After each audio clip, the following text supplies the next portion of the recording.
Isaac Asimov, Arthur C. Clarke, Julio Verne, H. G. Wells, Bradbury son solamente algunos de los escritores de ciencia ficción más renombrados de todos los tiempos. Tienen obras muy famosas como la trilogía de la Fundación, Crónicas Marcianas, La Máquina del Tiempo, De la Tierra a la Luna, que seguramente a más de uno le va a sonar.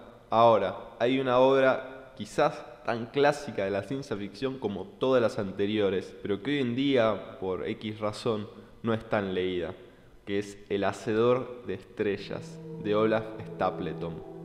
Escritor inglés, por lo cual ni siquiera se puede argumentar un país periférico por su desconocimiento, no figura en las principales listas de ciencia ficción. De hecho, inclusive yo no lo conocí por los medios habituales, sino a partir de un prólogo que escribió Borges para ese libro. Sí, el propio Borges, que probablemente no fuera un gran amante de la ciencia ficción, dijo grandes cosas sobre esta obra, lo cual ya debería ser un indicativo de su calidad y también, ¿por qué no?, de su extrañeza. Lo primero que me gustaría decir sobre esta novela, una novela bastante corta dentro de todo, tiene unas 200, 300 hojas, es lo primero que salta a la vista, su estilo.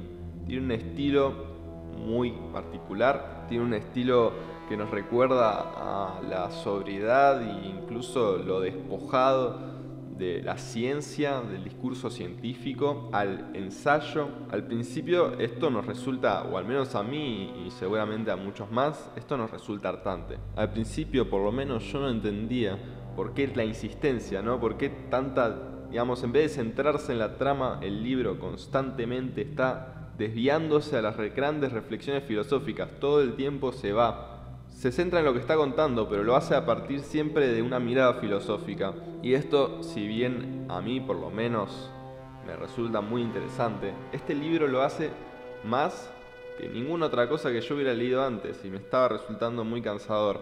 Aún así, seguí leyéndolo porque me parecía que era una propuesta extraña y al final muchas veces uno le interesa leer cosas que salgan de lo común.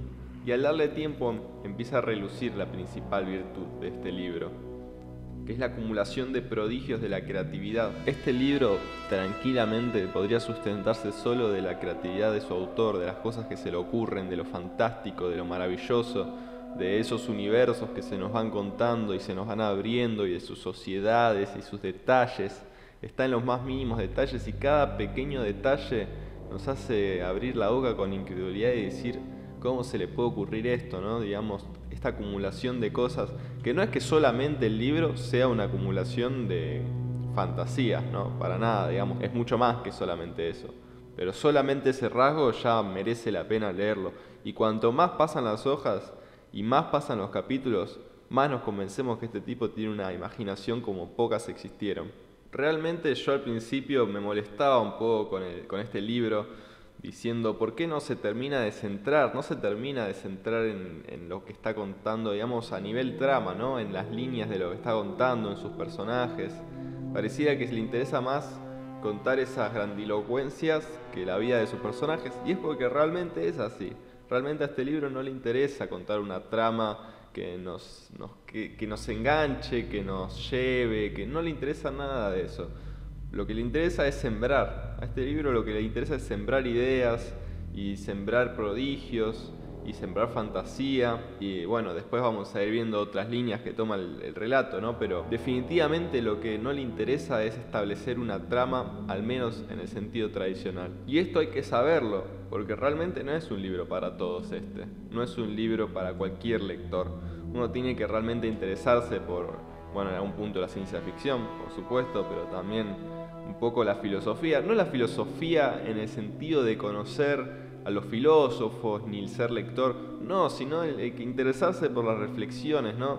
Las reflexiones en torno a cuestiones científicas y al universo y sobre todo, y lo más importante, en torno a la humanidad, porque al final este no es un escritor como por ejemplo Julio Verne, que se centra más exclusivamente en lo científico y deja de lado lo humano. A Olaf Stapleton lo que le importa realmente es la humanidad, es cómo en esos aparatos, cómo en esa evolución, cómo en ese universo se refleja la humanidad. Por eso es que este libro no deja de ser poético, no deja de ser literario. No tiene para nada un mal estilo este escritor, no es que no tenga la capacidad, porque realmente logra describir cosas maravillosas, aunque nunca deja de tener ese estilo áspero, ese estilo que por otro lado realmente no le resta al relato. Al principio parece que sí, pero para lo que quiere hacer el escritor y no para lo que nosotros queremos, yo diría que hasta le suma. De hecho, es capaz de transmitir una tragedia tremenda, con muchísimos matices, y todo eso lo deja entrever a través de sus parcas líneas. Y de alguna forma va viendo un increyendo en la intensidad del relato. Todo va creciendo y creciendo cada vez más, para cuando nos damos cuenta llegamos a órdenes galácticas, universales. Finalmente llegamos al hacedor de estrellas.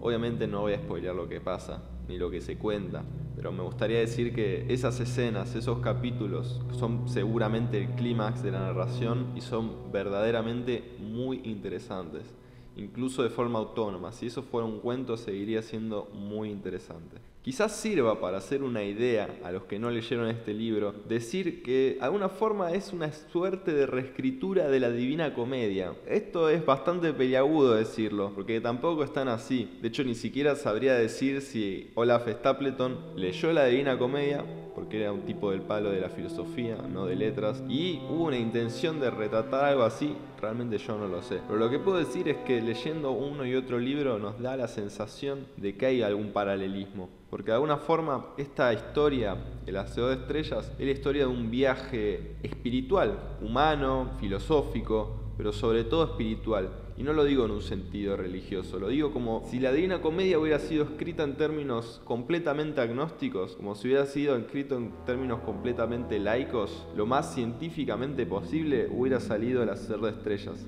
Es un viaje hacia lo divino, hacia la sublimación, hacia lo utópico, porque de alguna forma es un viaje a una utopía, pero no es un viaje fácil, para nada. De hecho está lleno de tormentos, lleno de dolor, lleno de sufrimiento, lleno de muerte, lleno de tragedia, que de alguna forma nos recuerda, y esto lo vamos a ver a continuación, nos recuerda de una forma muy consciente a nuestra propia historia, que está llena de tragedia, una tragedia no literaria, que inmediatamente nos lleva a nuestra propia realidad. Y ahora vamos a ir con el último tópico que vamos a tratar, que es que este es un texto eminentemente político, o por decirlo de otra forma, es un texto eminentemente ideológico, cuyo propósito está bien claro. De alguna forma, como ya dije, es un texto utopista, pero si no lo pensamos en su contexto, quizás nos estemos perdiendo algunos detalles.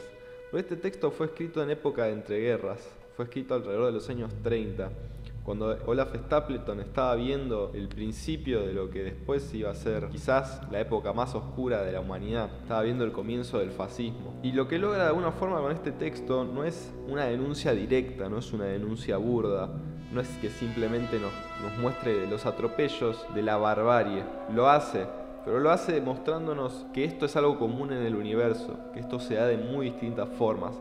Y de alguna forma lo que hace es mostrarnos lo insignificante que es su, también, ¿por qué no?, nuestro presente. Nos muestra que la barbarie lo único que termina es en la destrucción, en la perdición de esos planetas. No es que simplemente termine el atropello de los débiles, que eso ya de por sí es terrible, sino que los que mandan, los fuertes, también terminan destruidos por su propia barbarie.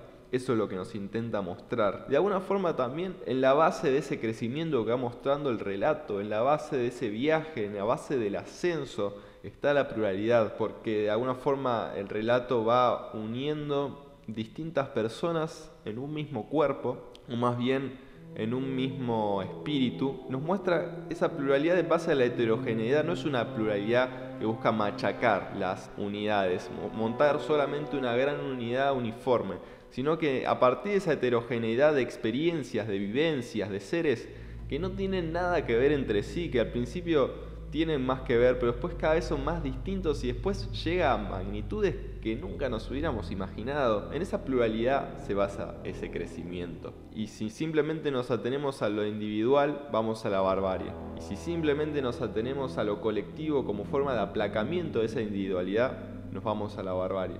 Y la barbarie lleva a la destrucción y a la perdición. Aún así, me gustaría aclarar que aunque esté muy claro el mensaje, sea de alguna forma hasta evidente, esto no lo hace burdo, para nada. De hecho, tiene una gran calidad, Este libro no deja de ser sumamente literario, no deja de ser sumamente atrapante, apasionante, nos muestra un montón de cosas muy interesantes. Incluso si uno no lo piensa directamente como un mensaje sobre nuestra sociedad, no deja de ser un libro apasionante, para nada. Y justamente lo que hace que esto no sea simplemente un mensaje propagandístico es que él no nos habla directamente sobre nuestra actualidad. Él se remonta, hace toda una enorme, gigantesca, descomunal parábola para contarnos lo que ocurre en el universo y que nosotros reflexionemos sobre lo individual de nuestro mundo. Porque ahí está otra de las grandes claves de este relato, que es cómo juega con las escalas. Cómo va desde lo muy pequeño que es nuestro mundo, va creciendo, va uniéndose a otros mundos, va pasando a conglomerados de mundos, va pasando a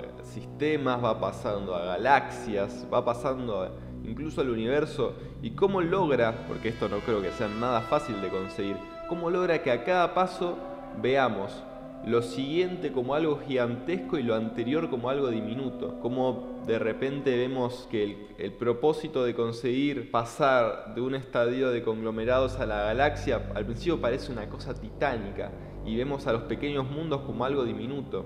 Y como cuando llegamos a ese siguiente estadio no lo vemos tan gigante, porque al final vemos las cosas en la medida de nuestro propio tamaño. Y esto sea quizás lo que el libro mejor consigue, darnos una idea de nuestro propio tamaño.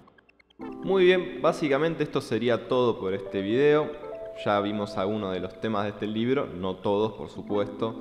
Eso necesitaría un análisis mucho más riguroso. Esto más bien fue ver algunas cuestiones para incentivarlos a leer este libro y que cuando lo lean puedan plantearse quizás alguna de estas cuestiones o un montón más, ¿no?, que el libro seguramente nos va a proponer. Estas solamente son algunas de las líneas de lectura que yo encontré y que quise contarles a ustedes. Para terminar, si les gustó este video, si lo encontraron interesante, me harían un gran favor si lo compartieran entre sus allegados o con quien quieran.